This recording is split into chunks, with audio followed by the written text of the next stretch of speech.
ஆண்டிப்பட்டியில் வட்டார களஞ்சியம் பெண்கள் கூட்டமைப்பினர் சார்பில் விழிப்புணர்வு ஊர்வலம் மற்றும் பொதுக்குழு கூட்டம் நடைபெற்றது. தேனி மாவட்டம் ஆண்டிப்பட்டியில் உள்ள தனியார் திருமண மண்டபத்தில் வட்டார அளவிலான களஞ்சியம் பெண்கள் கூட்டமைப்பு பொதுக்குழு கூட்டம் நடைபெற்றது.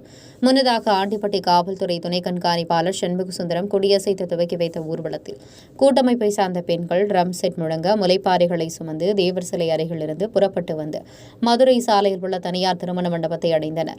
பொதுக்குழு கூட்டத்தை ஆண்டிப்பட்டி காவல் ஆய்வாளர் நாகராணி, களஞ்சியம் வட்டார தலைவி முத்துமாரி, செயற்குழு உறுப்பினர்கள் சுகந்தி, சர்வேஸ்வரி, சீதா ஆகியோர் குத்துவிளக்கேற்றி தொடங்கி வைத்தனர். விழாவில் இந்தியன் வங்கி உதவி மேலாளர் திருப்பதி, உதவி வேளாண் அலுவலர் குமரேசன் ஆகியோர் வாழ்த்தி பேசினர். களஞ்சியம் அமைப்பின் செயல்பாடுகள் குறித்து வட்டார ஒருங்கிணைப்பாளர் டயானா எடுத்துரைத்தார். நிதிநிலை அறிக்கையை மகாலட்சுமி மற்றும் வட்டார தலைவி முத்துமாரி ஆகியோர் வாசித்தனர். உழவர் உற்பத்தியாளர் நிறுவனத்தின் செயல்பாடுகள் பற்றி முதன்மை நிர்வாக அலுவலர் ராமசாமி விளக்கி பேசினார். நிகழ்ச்சிக்கான ஏற்பாடுகளை தேனி மண்டல ஒருங்கிணைப்பாளர் வித்யா, வட்டார பணியாளர்கள் கவிதா, கலைச்செல்வி, சுமித்ரா, சித்ரா, அனுஷா, பாரதி உள்ளிட்டோர் செய்திருந்தனர்.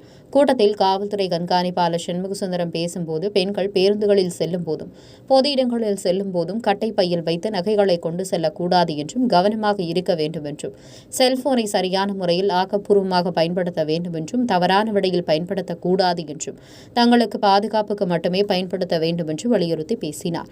உங்கள் பகுதியில் உடனுக்குடன் முக்கிய செய்திகள் உங்கள் விரல் நுனியில் காண எங்கள் தவசி நியூஸ் 24 சேனலை காண தவறாதீர்கள். உங்கள் தேனி ஆடிப்பட்டி செய்தியாளர் தாசா பிரகாஷுடன் உங்கள் தவசி ரமேஷ்.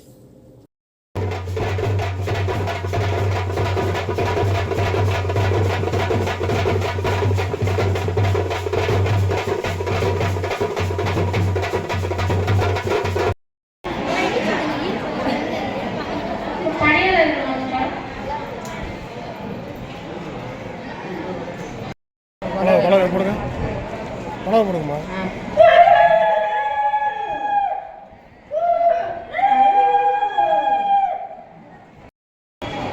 அந்த மைக் மட்டும் டெஸ்ட் பண்ணுங்க. தானே வைங்க.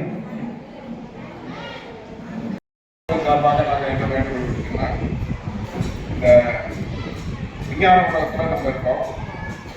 கணினி மயமான சம்பளத்தில் வந்து